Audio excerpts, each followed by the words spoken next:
Hello student, today topic is eddy current. Eddy currents are the current induced in solid metallic masses when the magnetic flux threading through them changes. Eddy currents वो current हैं जो किसी solid metallic masses के अंदर induce होती हैं जब magnetic flux इस सॉलिड मेटेलिक मासेस के थ्रू चेंज होता है।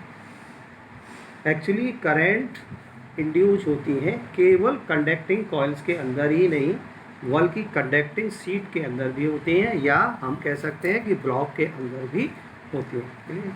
तो जब कभी भी मैग्नेटिक फ्लक्स मेटल शीट या ब्लॉक के साथ जुड़ेगा या उसमें कोई भी परिवर्तन होगा तो उसके फलस्वरूप ईएमएफ जो है वो इंड्यूस होता है।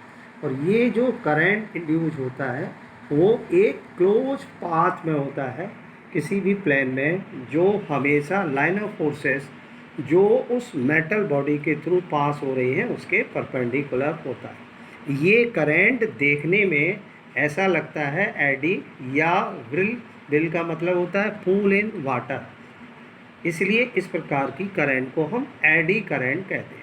ये जो एडी करंट है इसकी सबसे पहली खोज फौकॉल्ट ने की थी, इसलिए एडी करंट को हम कभी कभी फौकॉल्ट करंट भी कहते हैं। तो एडी करंट वास्तव में क्या है?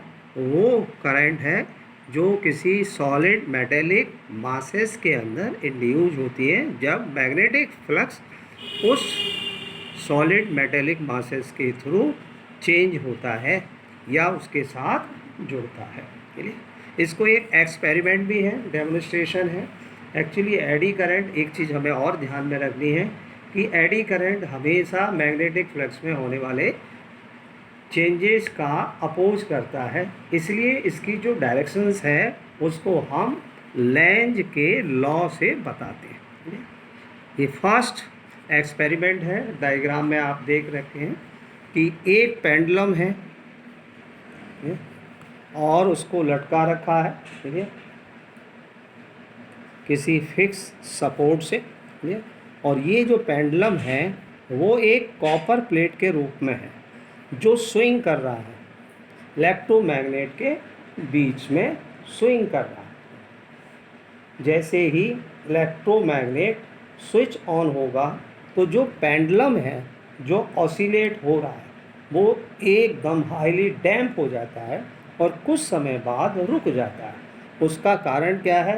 ये जो कॉपर की जो प्लेटें हैं पोल्स के बीच में, इनसे मैग्नेटिक फ्लक्स जैसे ही पास होगा, इसका मतलब जैसे ही वो चेंज होगा तो इस कारण एडी करंट जो है इसके अंदर सेट हो जाता है लेंज के नियम के अनुसार। क्लियर?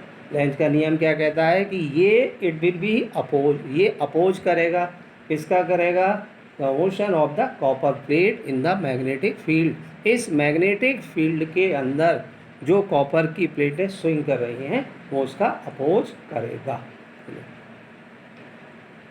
एडी करंट जो फ्लो होती हैं उसकी डायरेक्शंस एंटी क्लॉकवाइज होती हैं जब वो इस नॉर्थ साउथ फील्ड के अंदर स्विंग करती हैं, और जैसे ही ये स्विंग के दौरान जैसे ही ये बाहर निकलती हैं तो उस समय इसकी जो डायरेक्शंस है वो कैसी होती है? क्लॉकवाइज डायरेक्शंस होती है। तो ये डेमोन्स्ट्रेशन बताया गया है एडी करंट का।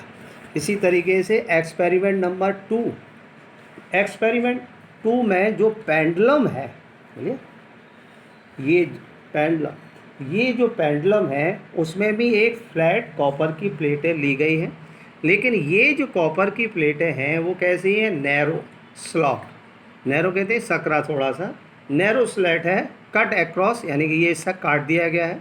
क्लियर? इस कॉपर प्लेट में जैसे कि डायग्राम में दिखा रखा है। जैसे ही नॉर्थ साउथ यानी कि इलेक्ट्रोमैग्नेट के जो बीच में रखी है, जैसे ही उसको हम स्विच ऑन करेंगे तो एडी करंट जो है इसके ऊपर सेट हो जाएगा, और जैसे ही ये एडी करंट सेट हो जाएगा इस कारण जो प्लेट हैं वो स्विंग करेंगी longer duration than the plate without slot. इसका रीजन्स क्या है कि loop has much larger path. ये जो लूप है उसका जो पाथ है वो ज़्यादा बड़ा है। इस कारण इलेक्ट्रॉन को ट्रैवल करने में, अब इलेक्ट्रॉन जो ट्रैवल करेंगे तो उसको ज़्यादा बड़ा पाथ कवर करना पड़ेगा, और ज़्यादा पाथ कवर करने के कारण जितना बड़ा पाथ अधिक होगा, लार्जर पाथ होगा, उतना ही रेजिस्टेंस अधिक लगेगा इलेक्ट्रॉन्स को, यानी कि वो उतने ही अधिक रेजिस्टेंस को ऑफर करेंगी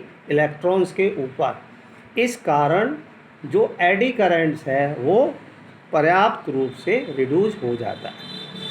तो इसका रिजल्ट ये होता है कि it will oppositions to the oscillations becomes very slow. इस कारण इसके बीच में जो प्लेट जो ऑसिलेट हो रही हैं वो धीमे धीमे कैसे हो जाती हैं, बहुत कम हो जाते हैं। तो हम एक्सपेरिमेंट के जरिए भी, डेमोन्स्ट्रेट के जरिए भी एडी करंट को दिखा सकते हैं।